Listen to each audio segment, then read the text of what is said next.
आरवा एंटरप्राइजेसची branded विक्री आणि विक्रीतील सर्व सेवा, लॉयड आणि शार्प ब्रँडचे AC, TV, fridge, washing machine उपलब्ध। आमचा पत्ता Aarva enterprises, Naik petrol pump समोर, वागदे, कणकवली। संपर्क 9619 61 15 58 आणि 91 30 34 79 08।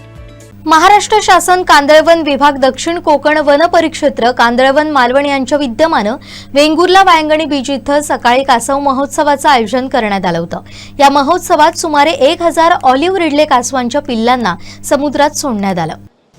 सकाळपासूनच हा किनाराच गजबजलेला। उपस्थितांमध्ये कमालीची उत्सुकता। ही उत्सुकता होती कासव महोत्सवाची। इटुकल्या पावलांनी हे जीव काही काळातच समुद्राच्या दिशेने झेपावले आपल्या विश्वात।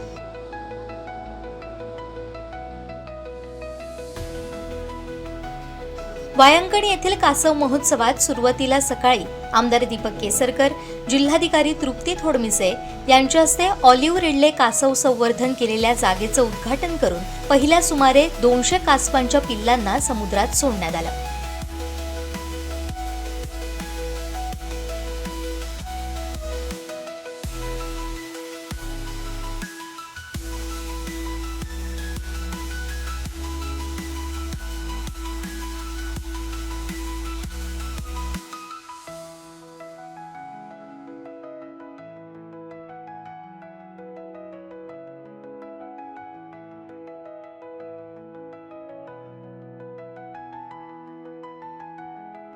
यानंतर जिल्हा बँक अध्यक्ष मनीष तळवी यांच्या हस्ते वाळू शिल्प आणि इतर प्रदर्शनाचं फीत कापून उद्घाटन करण्यात आलं। तसेच पुढील ऑलिव्ह रिडले कासवांची बॅच मनीष तळवी यांच्या हस्ते समुद्रात सोडण्यात आली। यानंतर व्यासपीठावर मुख्य कार्यक्रमाचं आमदार दीपक केसरकर, जिल्हाधिकारी तृप्ती थोडमिसे यांच्या हस्ते दीप प्रज्वलनानं उद्घाटन करण्यात आलं।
तसेच वायंगणी समुद्र किनाऱ्यावर कासव संवर्धनामध्ये मोलाचं कार्य करणाऱ्या सुहास तोरसकर, भालचंद्र तोरसकर, चंद्रशेखर तोरसकर, सूरज तोरसकर, प्रकाश साळगावकर, प्रकाश सागवेकर, संतोष साळगावकर, गौरेश खडपकर तसेच वाळू शिल्पकार रविराज चिपकर यांचा सन्मान करण्यात आला। नैसर्गिक संपदा आहे, जैवविविधता असेल, वन असेल किंवा कुठलीही नैसर्गिक संपदा असेल, त्याचं खरं संरक्षण कोण करतं तर तिथला स्थानिक नागरिक करतो आणि हे त्या स्थानिक नागरिकांना त्याचं श्रेय दिलं गेलंच पाहिजे। कांदळवन विभागाने, वन विभागाने एक 10-15 वर्षापूर्वी हा कासव संवर्धनाचा जो उपक्रम चालू केला वन विभागाने, त्याच्यामध्ये स्थानिक नागरिकांना हाताशी धरून आपण ह्या कासव संवर्धनाचा उपक्रम चालू केला। म्हणजे ज्या ऑलिव्ह रिडले प्रजातीच्या मादी कासव आपल्या महाराष्ट्राच्या वेगवेगळ्या समुद्र किनाऱ्यांवर येतात। भारताला पूर्व आणि पश्चिम असे 2 समुद्र किनारे आहेत। तर पूर्वेच्या समुद्र किनाऱ्यावर ओरिसा राज्यामध्ये खूप मोठ्या प्रमाणात मास नेस्टिंग ऑलिव्ह रिडले कासवांचं होतं आणि तिथे त्या परिसराला अभयारण्य असंही घोषित केलेलं आहे। तर पश्चिम किनारा जेव्हा आपण बघतो तर पश्चिम किनाऱ्यावरती विशेषतः महाराष्ट्र राज्याला हे देणगी लाभली आपण असं म्हणूया। पश्चिम किनाऱ्यामध्ये महाराष्ट्र राज्यातल्या समुद्र किनाऱ्यावर मोठ्या प्रमाणात ऑलिव्ह रिडले समुद्री कासव येतात. आता मागील वर्षी आपल्याला एकूण तिन्ही जिल्ह्यांमध्ये रायगड, रत्नागिरी आणि सिंधुदुर्ग त्या 3 जिल्ह्यांमध्ये मिळून 54 समुद्र किनाऱ्यांवरती समुद्री कासवांची घरटी आपल्याकडे झाली होती. आता ह्याच्यामध्ये जास्त मोठं प्रमाण हे सिंधुदुर्ग जिल्ह्याचं आहे आणि मला सार्थ अभिमान असा वाटतो की सिंधुदुर्ग जिल्ह्यातले स्थानिक नागरिक हा समुद्र किनारा स्वच्छ राखण्यासाठी सदैव आम्हाला वन विभागाला मदत करतात आणि त्यांची जी तळमळ आहे त्यांचा समुद्र किनारा स्वच्छ राखणं, सागरी जीवांचं संरक्षण करण्यासाठी त्यांचं एक खूप मोठं योगदान, त्यांचं एक सहकार्य आम्हाला वन विभागाला प्राप्त होतं. इथे उपस्थित पर्यटक, त्याच पद्धतीने पत्रकार आणि सोशल मीडियावरील देखील विविध इन्फ्लुएन्सर सर्वांना नमस्कार. एक खूप सुंदर कार्यक्रमाला उपस्थिती आज लावायला मिळाली, त्याचा खरं तर आनंद होतोय. कांदळवन विभागाने खूप छान कार्यक्रम हा आयोजित केला आहे. ऑलिव्ह रिडले ही प्रजाती खूप जैवविविधतेच्या मानाने जर बघायला गेलं तर एक सेन्सिटिव्ह प्रजाती आहे. आपला जो पर्यावरणाचं संतुलन राखणाऱ्या काही आहे की नाही हे दाखवणाऱ्या काही प्रजाती असतात, त्यामधली ऑलिव्ह रिडले ही आहे. आणि मगाशी DCF मॅडमनी सांगितलंच की आपण किती नशीबवान आहोत, कारण ही प्रजाती सहसा पश्चिम किनारपट्टीवर सापडत नाही. ती महाराष्ट्रात येते, इथे त्यांचं प्रजननाचं काम करते आणि सगळ्यात जास्त सिंधुदुर्गच्या किनाऱ्यांवरती हे काम होतं.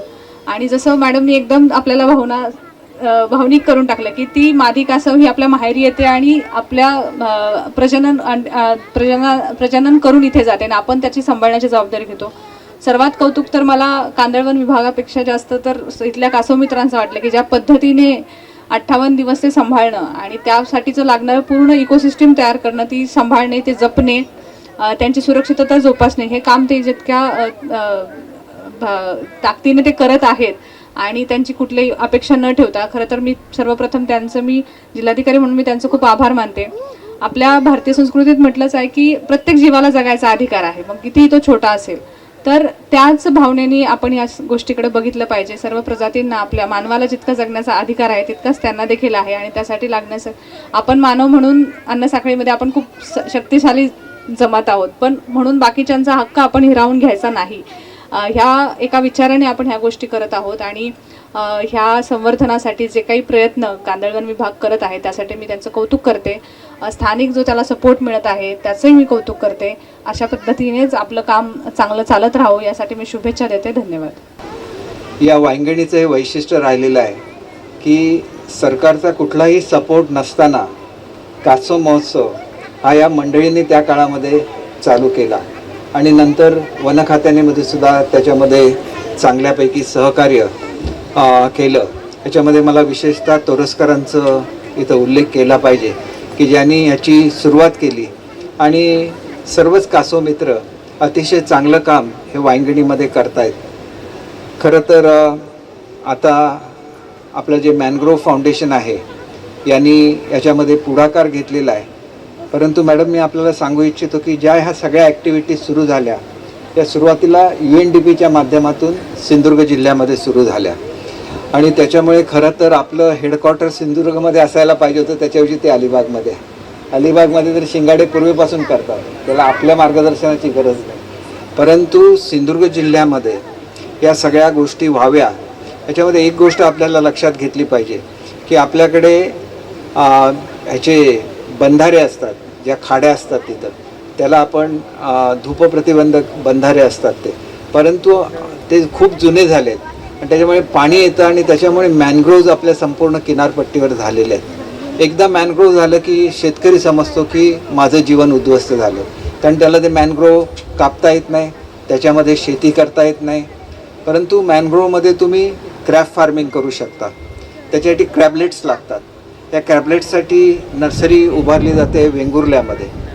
हे क्रॅबलेट एकदा तुम्ही, इथं महिला बचत गट आहेत, क्रॅबलेट एकदम छोटे असतात, त्याचं संवर्धन करून त्याला मोठं करणं हा सुद्धा एक व्यवसाय त्या ठिकाणी सुरू होऊ शकतो.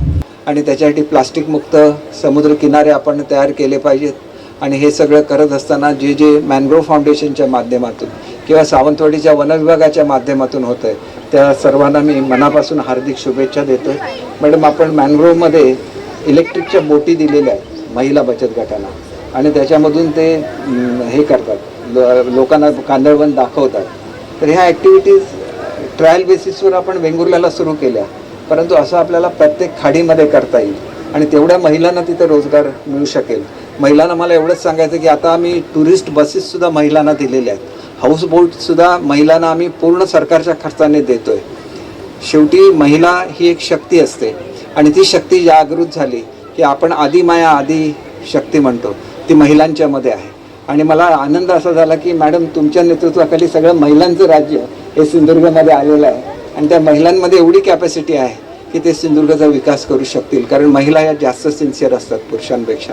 आणि त्याच्यामुळे निश्चितपणे मॅडमच्या मार्गदर्शनाखाली सिंधुदुर्गाचा खूप विकास हो अशी मी ईश्वरचरणी प्रार्थना करतो. आपल्या सर्वांच्या वतीने आपल्या कोकणचे भाग्यविधाते आणि आपले लाडके खासदार, माजी मुख्यमंत्री आणि माजी केंद्रीय मंत्री आदरणीय नारायण राणे साहेबांना मनापासून हार्दिक शुभेच्छा देतो.